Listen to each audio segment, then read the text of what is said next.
to the panel that was studying what could be brought under the purview of the UCC and what should be kept out. Arunima, there are lots of concerns, lots of apprehensions as to what's included or who's included and who's not as far as this draft bill proposal is concerned. Tribals being exempt is something that the opposition has raised and questioned why. Yes, so who have been included, we know that all communities except tribals have been kept out of the purview. That's the recommendation. We are still waiting for a copy of that bill to know if the recommendation has been accepted in toto. Now, tribals are about 2.5% of Uttarakhand's population as per the 2011 census. So there are a minuscule minority. The Muslim community, it's a majorly Hindu state, and Hindu code bill already inculcates in its purview what is being proposed. For example, polygamy is outlawed for Hindus, polyandry is outlawed for Hindus, so that's already part of their marriage. 18 years as the age for marriage, again something that is for legally getting married. 18 is the age for girls. So again, the Hindu community doesn't have a problem with that. Halala, Iddat, triple talaq, not affecting the Hindus or the Sikhs here. So majorly the community that will get affected if the recommendations are accepted are about 13.9% Muslims who are there in Uttarakhand. 13.9 was the figure given in the 2011 census, and this community, even though compared to some other states they are minuscule, they are the only significant minority community here in Uttarakhand. There are mixed voices that I've heard from the ground, some saying that even though in Shariat and in Hadith halala, iddat and triple talaq were mentioned, in the society at large these are waning because of economic reasons. Also, people are not indulging in polygamy anymore.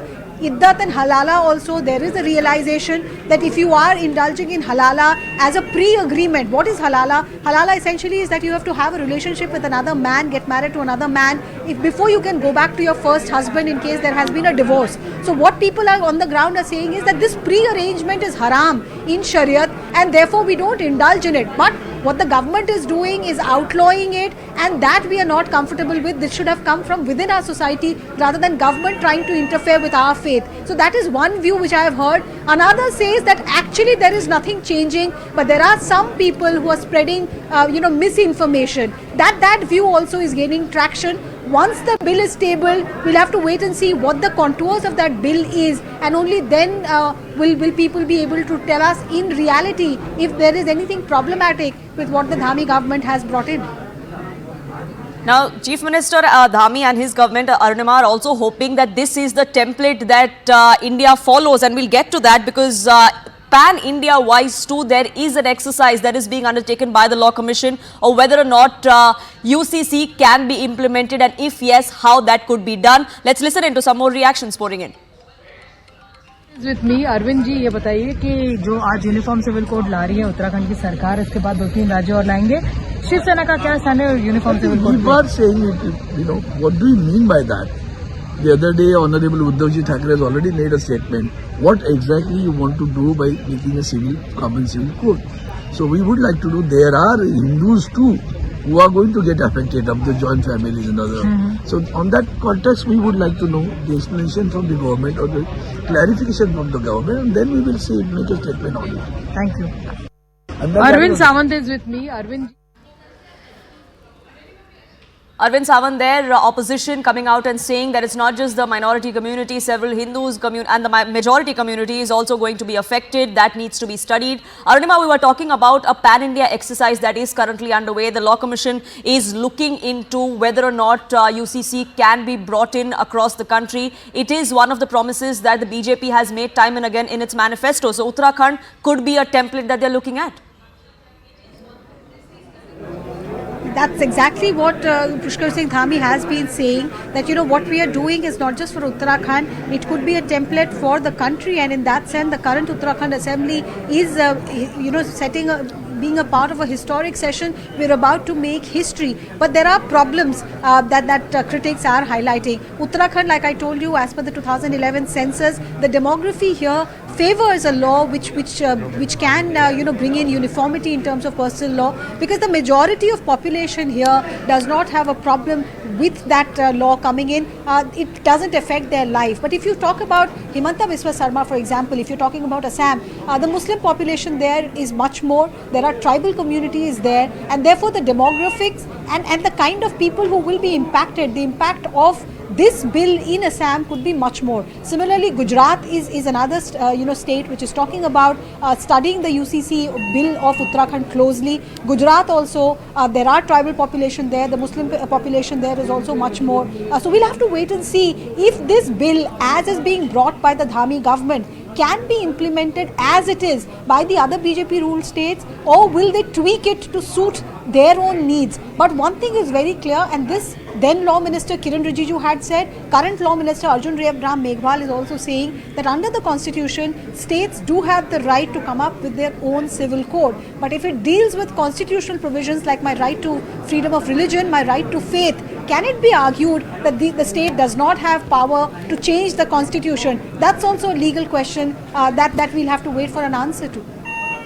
Absolutely. Questions arise on multiple levels. Legally, whether it's possible to bring in a pan-India law, whether it will stand legal scrutiny, politically what it could mean given that we are in election season, all of that will have to be looked into. But talking about the recommendations that have been made as far as Uttarakhand draft bill is concerned, Arunima, the major thing that the BJP really is pushing forth of why this bill is revolutionary is because of gender parity. The fact that polygamy will be banned, the fact that registration of marriages will be will be mandatory as well. All of that will also bring focus on parity for women.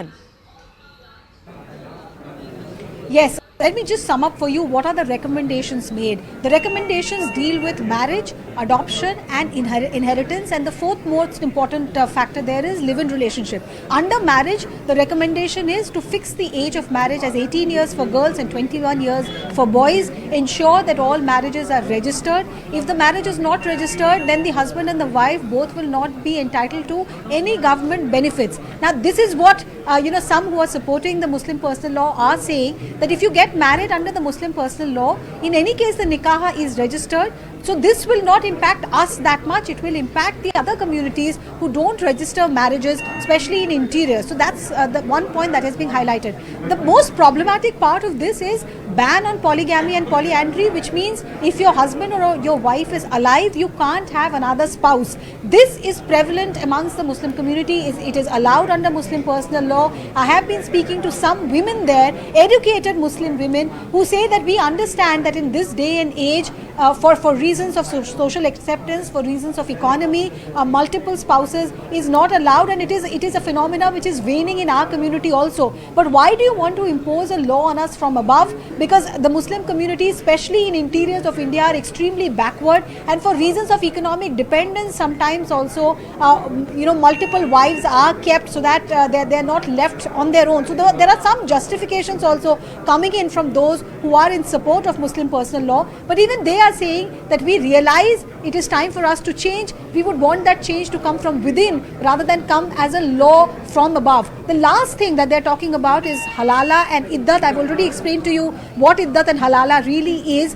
Again, a realization within the people who I spoke to that these are being misused. But again, the thing that you're only making this a law because you want to demonize Muslims. That's what some people said. But there were counter voices from the other side also. I also heard voices from, for example, the head of the Madrasa board here in Uttarakhand, poets in Roorkee, who said that prima facie there doesn't look anything problematic with what the Dhami government is proposing. We are willing to give it acceptance and at least listen to it with an open mind. So that's the sum total of what is being proposed and what is the reaction on the ground. The only reaction which I heard negative across board, cutting across communities, is the reaction to registration of live-in. Most people, Hindus, Muslims, tribals, Sikhs, Christians, they say, why are you giving it a legal cover by asking couples to register? Live-in for them is not part of their culture. Privacy concerns could also be raised as far as registration or giving information about your live-in relationship is concerned. That's also something that is being raised. Arunima, do stay on with us. Let's cut across to the proceedings of the Assembly. आज का जो agenda है उससे तो ऐसा प्रतीत होता है कि सरकार आज ही इसको जो है सदन में लाना चाहती है और आज ही पारित कराना चाहती है। आखिर इस ड्राफ्ट को बिना पढ़े हम अपनी बात कैसे कह सकें? इससे आपका संरक्षण चाहिए माननीय अध्यक्ष।